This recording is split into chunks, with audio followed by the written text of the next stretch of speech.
நான் வந்து டெய்லி சூரிய நமஸ்காரம் பண்ணுவேன். இப்போ ஒரு 12 வருஷமாக பண்ணிகிட்ருக்கேன். சூரிய நமஸ்காரம் பண்ணி நான் பண்ணுறீங்களா? இப்போவும் பண்ணிகிட்டு தான் இருக்கேன். சூரிய நமஸ்காரம் பண்ணுறையில் நான் டெய்லி முறையிடுவேன் அவங்கக்கிட்ட, என்னோடய பிரச்சனைகள்லாம் இப்படி இருக்குது அப்படின்னு.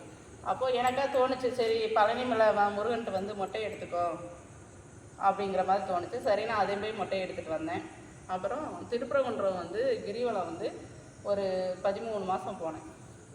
அந்த டைமில் தான் எனக்கு வந்து என் ஃப்ரெண்டு வந்து இப்படி இங்கே வந்து ஐயா இருக்காங்க, நீ வா, அப்போ தான் அவங்க ஒரு நல்ல ஒரு வழிகாட்டுவாங்க அப்படின்னு வந்து சொன்னாங்க. அப்போ தான் நான் இங்கே வந்தேன். இங்கே வந்ததுக்கப்புறம் ஐயாவை பார்த்து பேசையில், நீ பூஜைக்கு வாமா பார்த்துக்கலாம் அப்படின்னு சொல்லிட்டாங்க. எவ்வளோ நாள் வரணும் என்ன அந்த விவரம்லாம் எனக்கு இப்போ வரைக்கும் சொல்லலை.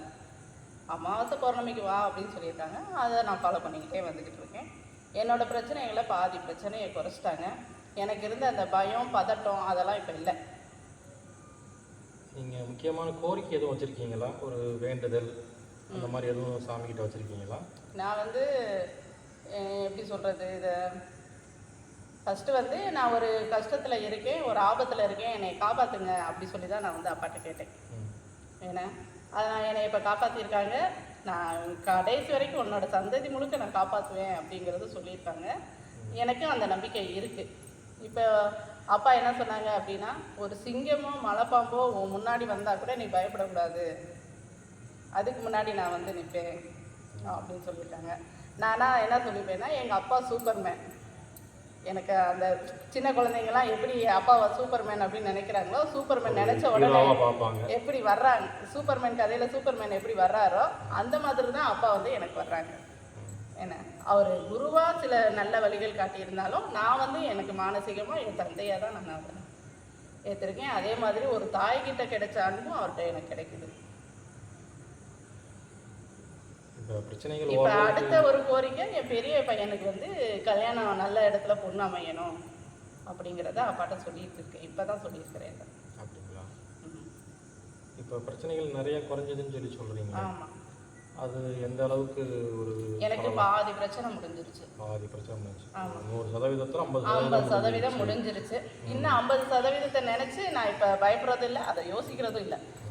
அந்த அளவுக்கு தைரியம் கொடுத்துட்டாங்க. அதை அப்பா பார்த்துப்பாங்க அப்படிங்கிறத நான் விட்டுட்டேன். சரி, நம்ம வேலை என்ன, நம்ம கடமையை நம்ம செய்வோம். உங்களுக்கு வருமானம் எப்படி? நான் டெய்லர் ஷாப் வச்சுருக்கேன் சார். உங்கள் கணவர்? அவர் வந்து கூலி வேலை பார்க்குறாரு. அப்படிங்களா? சரி, அதுவே உங்கள் வீட்டு குடும்பத்துக்கு போதுமானதாக இருக்குங்களா? ஆமாம். மேற்கொண்டு இந்த ஆசிரமத்தை பற்றி இல்லை ஐயாவோட புகழ் பற்றி எதுவும் சொல்லலாங்களா நீங்கள்? கண்டிப்பாக தெரிஞ்சுக்கிறோமே. கண்டிப்பாக.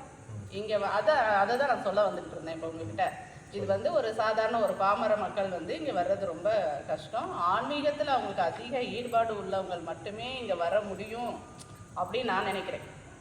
நான் இவ்வளோ நாள் எல்லா கோயில்களுக்கு போய் வேண்டினதும், சூரிய நமஸ்காரம் பண்ணதும், ஒரு 15 வருஷமாக ஒரு காக்காவுக்கு சாப்பாடு வச்சதும், அவங்க தான் என்னை இந்த மாதிரி ஒரு இடத்துக்கு கொண்டு வந்து சேர்த்துருக்காங்க அப்படிங்கிறத நான் நினைக்கிறேன்.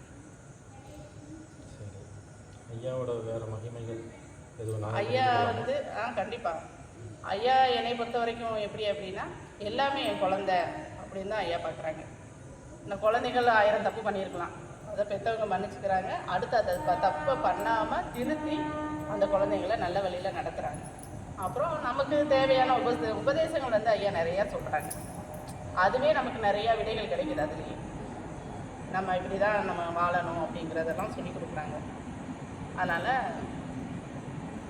கேட்குறது மகிமைகள், அவங்க வேறு என்னெல்லாம் ஒரு அற்புதம் பண்ணியிருக்காங்க அது வந்து உங்களுக்கு சொன்னீங்கல்ல, அது மாதிரி இது வந்து ஒரு பொருளாதார ரீதியாக எனக்கு வந்து பிரச்சனை.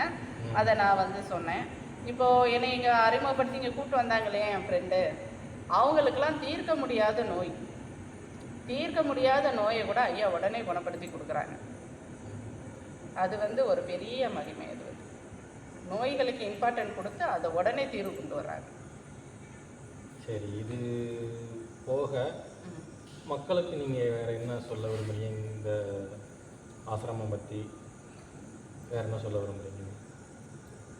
எல்லா பக்தர்களுக்கும் வந்து நான் என்ன சொல்ல விரும்புகிறேன் அப்படின்னா, நம்ம எங்கே வேணாலும் எந்த தெய்வத்தை வேணாலும் கும்பிடலாம். எல்லா தெய்வமும் ஒன்று தான் இல்லையா? இப்போ நான் தெரிஞ்ச வரைக்கும் முருகன் வேறு, சிவன் வேறு, ஐயா வேறு, காளியம்மா வேறு அப்படி கிடையாது. எல்லா தெய்வங்களும் ஒன்றா இருந்திருக்கலாம். எந்த தெய்வத்தை வேணாலும் வழிபட்டு இருந்திருக்கலாம். அங்கே வந்து அவங்களுக்கு ஒரு நல்ல ஒரு கைடன்ஸ் கிடையாது. நம்ம கோயிலுக்கு போகிறோன்னா நம்ம பாட்டுக்கு சுற்றிக்கிட்டே இருக்கலாம். 48 தடவை சுற்றலாம், 108 தடவை நம்ம பாட்டுக்கு சுற்றலாம். எத்தனை தடவை சுற்றினாலும் அதுக்கு என்ன நமக்கு ஒரு வழிகாட்டி கிடையாது. அங்கே நம்ம மனசுக்கு தோன்றதை நம்ம பாட்டுக்கு ஏதோ செஞ்சுட்டு வர்றோம். ஆனால் இங்கே வந்தால் பூசாரியை சொல்லுவாங்க, அதுபடி ஏதோ செய்வோம். அவர் சொல்கிறாரோ இல்லை நம்மளாவே சொல்லுவோம், இல்லை கூட வந்தவங்க யாராவது சொல்லுவாங்க, பக்கத்தில் இருக்கிறவங்க சொல்லுவாங்க, இந்த மாதிரி ஜோசியக்காரன் சொல்லி அனுப்பியிருப்பாங்க. இந்த மாதிரி எனக்கு இதை செஞ்சேன் நான் சரியாச்சு அப்படின்னு. ஆனால் வந்து அது வந்து தப்பு. ஆண்டவன் கொடுத்துருக்கிறது வந்து ஒவ்வொருத்தருக்கும் ஒவ்வொரு கொஸ்டின், ஒவ்வொரு மனிதர்களோட கொஸ்டின் வேறு வேறு. அதனால் அவங்க ஆன்சர் சீட்டை பார்த்து நம்ம எழுதக்கூடாது இல்லையா? உங்களுக்கு ஒரு கேள்வி வந்திருக்கும், எனக்கு ஒரு பரீட்சை வந்திருக்கும். உங்கள் பேப்பரை பார்த்து நான் எழுத முடியாது. அது நம்ம செய்கிறது அதெல்லாம் தப்போ அப்படின்னு நான் இப்போ வந்து உணர்ந்துருக்கேன். அதுக்கு வந்து ஐயா வந்து சொல்கிறாங்க, யார் யார் என்னென்ன, நீங்கள் எதுக்காக தான் வந்திருக்கிறீங்க, உங்களோட பிறவி பலன் இது தான், நீங்கள் இதை தான் பண்ணணும் அப்படிங்கிறத ஐயா வந்து தெளிவாக வழிகாட்டி கொடுக்குறாங்க. அப்படிங்கிற நம்மளோட பிரச்சனைகளும் தீர்ந்துடுது. ஸோ ஐயாவை நம்பி இங்கே வந்தால் அவங்க பிரச்சனைகள் கண்டிப்பாக தீர்க்கப்படும். கண்டிப்பாக அதில் நீங்கள் 100% இல்லை 1000% நான் உறுதியாக இருக்கேன்.